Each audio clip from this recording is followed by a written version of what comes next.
Čuli smo se sinoć, dala sam joj broj, ona kad je zvala dedu, ona me poslije mi pisala poruku, deda na drugi sprat, na žuto i na drugi sprat, rekao dobro.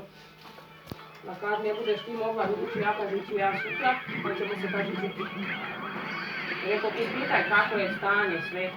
Kaže, djeka, ja više volim mog dedu nego mog rođenog oca, kaže baba. Pa rekao, znam, i deda rekao, volim dedu.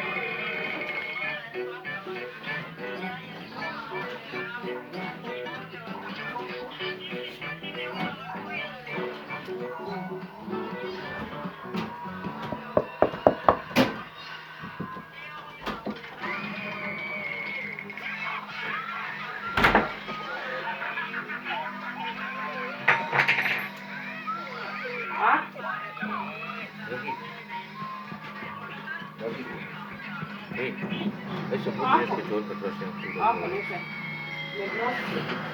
ne